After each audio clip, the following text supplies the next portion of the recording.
Hello बच्चों, कैसे हैं आप। मैं फिर से आपके लिए वीडियो लेकर आई हूँ और आज हम जो सामाजिक न्याय है उस पर आगे चलेंगे। कल हमने बताने की कोशिश की थी कि सामाजिक न्याय क्या है, कैसे स्थापना उसकी मतलब क्या है, कैसे कर सकते हैं, उसके बारे में थोड़े से समझाने का प्रयास किया था। और आज हम दो मुद्दों पर चर्चा करेंगे। एक तो है विशेष जरूरतों का विशेष ख्याल है और दूसरा है न्यायपूर्ण बंटवारा। यानी पहले का अर्थ यह है, जैसा कि मैंने पिछले वाले वीडियो में आपको बताया था, कि समान लोगों के साथ समान बर्ताव ही न्याय है, सामाजिक न्याय है या सामाजिक समानता भी हम कहेंगे। लेकिन यहाँ पर थोड़ा सा एक बात आ जाती है कि अगर समान लोगों के साथ समान बर्ताव वाली चीजें हमने कर दी तो फिर वो जो उद्देश्य है वास्तविक रूप में न्याय का वो पूरा नहीं हो पाएगा, है ना। यानी एक जैसे लोग हैं उन सबके साथ एक जैसे, लेकिन कुछ ऐसी चीजें होती हैं जहाँ विशेष जरूरतों की जरूरत होती है तो वहाँ विशेष ख्याल भी रखना आवश्यकता है ना। जब तक हम ये नहीं करेंगे तब तक समाज में न्यायोचित न्याय नहीं प्राप्त हो सकता, है ना। क्योंकि विशेष जरूरतों का विशेष ख्याल से क्या मतलब है, इसका मतलब है कि भेदभाव ना करना, ऐसा मतलब नहीं है ना। अगर हम कहें कि उनकी मेहनत आने के लिए उनको बराबर पैसे दे दिए जाएं तो क्या ये सही है। जैसा कि मैंने कहा था कि कुछ खतरनाक उद्योगों में लगे रहते हैं तो उनको ज़्यादा दिया जाता है। या हमारे यहाँ कुछ ऐसे वर्ग हैं जो वंचित हैं उनसे, तो उनको विशेष ख्याल रखना आवश्यक है। ठीक, तो उसके लिए क्या करते हैं, विशेष जरूरतों का विशेष ख्याल। जैसे समाज में सभी के लिए समान, हमने कह दिया कि आपको समान अवसर है, आप शिक्षा प्राप्त करें, आप नौकरियों में आए समान रूप से अगर वो करते हैं। लेकिन अगर हमने ये चालू कर दिया तो क्या ये सही है। अब यहाँ पर थोड़ा ये देख लेना है कि क्या संपन्न वर्ग के लोगों की प्रतियोगिता समान रूप से करवा कर वंचित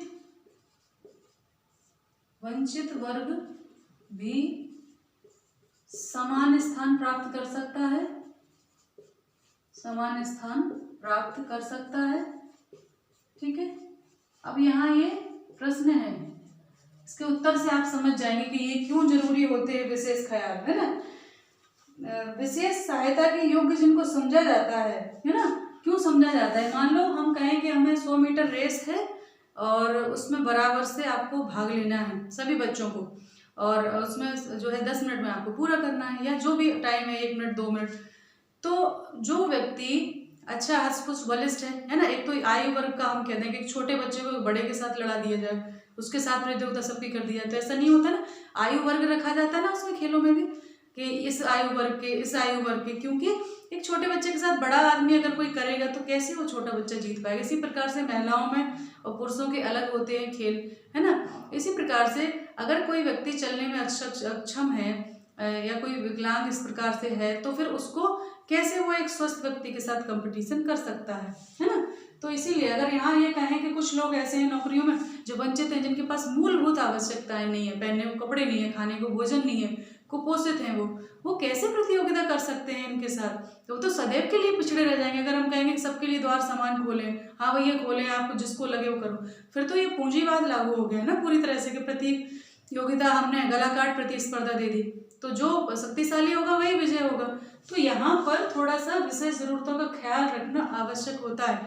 अब ये ख्याल रखने में बहुत आसान नहीं है, ये बहुत टफ है कि कैसे किया जाए, क्योंकि अगर ऐसा किया जाता है तो समाज के एक वर्ग को बहुत असंतोष पैदा हो जाता है। उनको लगता है तो हमारा पेट काट रहे हैं, जैसे कि आरक्षण मुद्दे पर हुआ था, है ना। कितना लोग जो है रोडों पर सड़कों पर आ गए थे और बहुत हिंसा पूरी हुई थी, जला दिया गया था, क्योंकि उनको लगा था कि ये तो हमारे हक का छीन के इनको दे रहे हैं।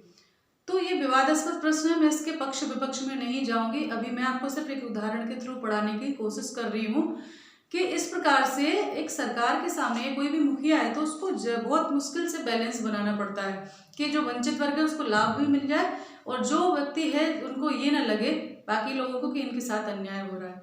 तो ये बहुत कहते हैं कि एक पतली रस्सी पर चलने के बराबर है, उससे कुछ भी हो सकता है, कुछ भी उसके प्रयास हो सकते हैं, पर राजनीति में तो बहुत कुछ होता है। ठीक, तो इस प्रकार से इन्होंने कहा है कि विकलांगता उम्र कैसे माना है इन्होंने कि किस विशेष सहायता किनको देनी चाहिए, तो कुछ मापदंड है ना। तो कुछ मापदंड क्या है? शिक्षा, आयु, है ना, शिक्षा, आयु और किसके आधार पर? स्वास्थ्य सुविधाओं, है ना, या हम कहें कि शारीरिक स्वास्थ्य, है ना, विकलांगता, विकलांगता, ठीक है, स्वास्थ्य से वंचित, स्वास्थ्य से वंचित लोगों को, है ना, लोगों को विशेष सहायता की आवश्यकता होती है, या विशेष जरूरतों की, विशेष सहायता की आवश्यकता होती है ना। तो इन लोगों को होती है, तो इनको भाई ट्रीटमेंट भी थोड़ा अलग दिया जाएगा, है ना। जैसे कि छोटे आयु वर्ग के वालों को अलग, वृद्धों को अलग ट्रीटमेंट होता है। हमने ट्रेनों में देखा है, सीटें रिजर्व होती हैं, टिकट खिड़की पर उनके लिए होता है ना। तो सारी चीजें ये इसलिए की जाती हैं कि वो आम लोगों के साथ, सामान्य लोगों के साथ तादाद में नहीं बिठा पाएंगे, पीछे रह जाएंगे। तो ऐसे में लेकिन उनको भी बराबर लाना है। यही तो समानता का सिद्धांत है कि हम हर वर्ग को बराबर ला देंगे, कुछ विशेष सुविधाएं देके, जिससे वो भी बराबरी पे खड़े हो पाएंगे। यही समानता का सिद्धांत तभी पूरी तरह लागू होगा। दूसरा है न्यायपूर्ण बंटवारा। इसका मतलब है कि जब भी कभी कोई लाभ दिया जाए, कोई सुविधाएं दी जाए, तो फिर ऐसे में न्यायपूर्ण बंटवारा होना चाहिए। ऐसा नहीं कि हमने समान बांट दिया। अगर समान बांट दिया तो भी जो वंचित तबका है वो हमेशा के लिए वंचित रह जाएगा। इसीलिए सरकार ने क्या किया है, इसी विचार को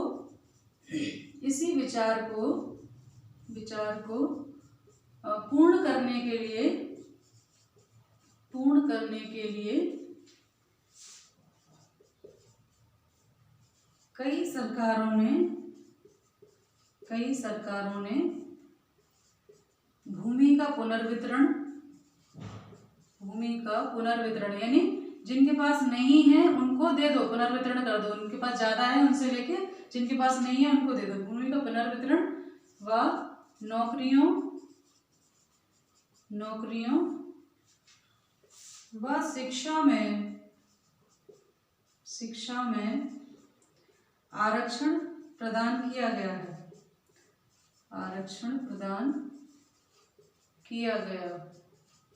है। अर्थात जो संसाधन है समाज के, उनका बंटवारा न्यायपूर्ण हो, समान की बजाय न्यायपूर्ण, यानी जिनको ज्यादा आवश्यकता है उनको पहले, इसीलिए रिजर्वेशन रखा जाता है। जैसे कि कुछ उदाहरण आपकी पुस्तक में भी है कि कोई छात्र नेत्रहीन है तो उसको 3.5 घंटा लिखने के लिए दिया। वहीं कोई विकलांग है, क्या उसको भी 3.5 देना चाहिए, मतलब पैर से नहीं चल पाता तो। और उसी प्रकार से महिलाओं का संसद में आरक्षण, तो क्या ये सही है? तो ये कुछ उदाहरण हैं जिनसे आप जांचेंगे कि क्या ये बातें हो रही हैं वो सही है क्या ये विशेष ख्याल वाली जो चीज है, न्यायपूर्ण वितरण है, वो ठीक है क्या। तो ये इसका अर्थ ये होता है कि संसाधनों का बंटवारा या समाज में जब हम सुविधाओं को बांटे तो इस प्रकार से बांटे कि जो वंचित तबका है वो भी बराबरी से आके खड़ा हो। इसीलिए अगर किसी पे बहुत पहले था कि बहुत हजारों बीघा जमीन थी, किसी के पास एक टुकड़ा भी नहीं, तो पुनर्वितरण हुआ, चकबंदी हुई, हदबंदी तय की गई, है ना। तो और मूलभूत सुविधाएं जो हैं, बुनियादी सुविधाएं, उनका बंटवारा इस प्रकार से हो कि वो सब तक पहुंचे, है ना। तो ये चीजें जब तक नहीं होंगी तब तक समानता की स्थापना या न्याय की स्थापना नहीं हो सकती। तो सामाजिक न्याय तभी होगा जब न्यायपूर्ण बंटवारा होगा। तो इस वीडियो में इतना ही, अगले वीडियो में फिर आगे बढ़ेंगे। ध्यान रखिए, पढ़ाई करते रहिए। नमस्ते सभी को, धन्यवाद।